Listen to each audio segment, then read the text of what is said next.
So today we have another review, and this is a beer courtesy of Clint from Florida. Thank you so much.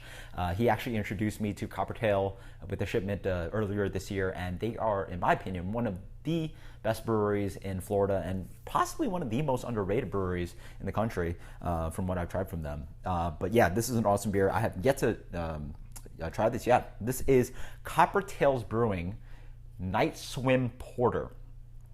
This is their straight up porter, 6.2%, and you can see their awesome art. I'm always a fan of artwork on or bottle design in general, and it's a kind of charcoal kind of black color with just awesome drawing on that, awesome detail. Reminds me a little bit something like a Tim Burton film or something, but not as creepy. I don't know what to describe it as, but awesome stuff.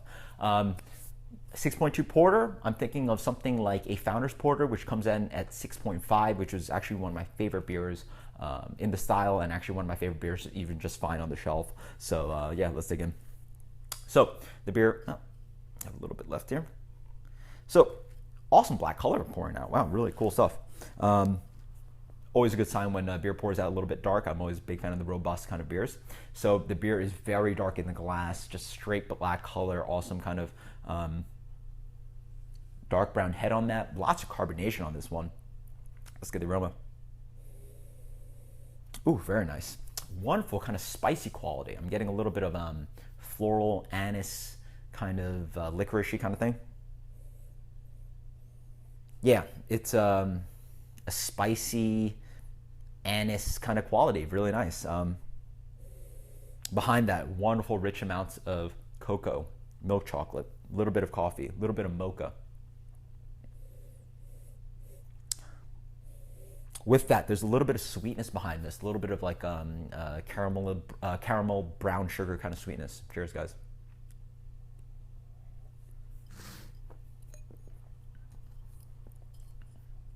Oof. That's really nice. Carbonation gets a little bit in the way.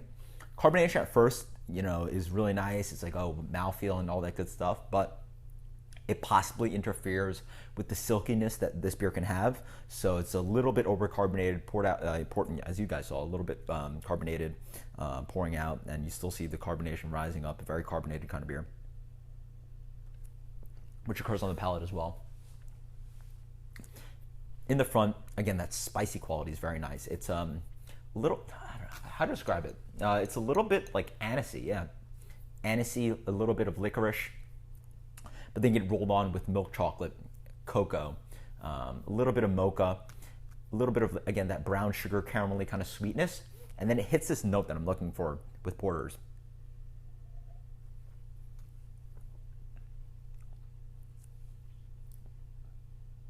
Yeah, on the back end. What I'm looking for in a porter is that not only does it hit the flavors up front, have a mid palate, but I'm really looking for that back end. That's really where, for me, porters shine. Founders Porter does that as well. It has this kind of continuation of the roasted malt, really rich and robust. Coffee's coming through, a little bit of even almost dark chocolate, which is really nice for a 6.2% beer. For me, you're not drinking a 10.5% Imperial Stout. You're drinking a 6.2 porter, which is a big difference.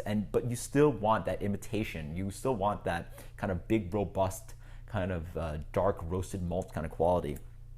And so at 5%, I noticed some of the beers sort of quote unquote water out. You sort of lack a back palate. You don't really get the lingering, roasty, just delicious flavor. This beer does that. Another example, again, as I was saying, was Founders Porter, which is one of my favorite beers. Very well done. Oh, just really kind of rich, kind of licoricey, but not too aggressive, because you get that kind of milk chocolate coming in, the coffee, lingering flavors, roasted malts kicking on the back end. Delicious, delicious, delicious beer. Yeah, this would be great. If you're in Florida and you don't have access to Founders or something like that, this is right up there with the Founders for me. Awesome, awesome beer. 6.2, really robust, and I'm a big fan of that. Just really delicious beer, just a great beer to have around.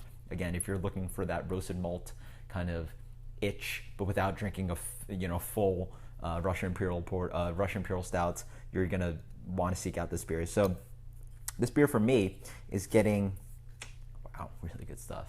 94, yeah, let's go with the 94. That's a pretty high rating for a porter, but I love me some porters, and this is amazing stuff. Thank you so much, Clint.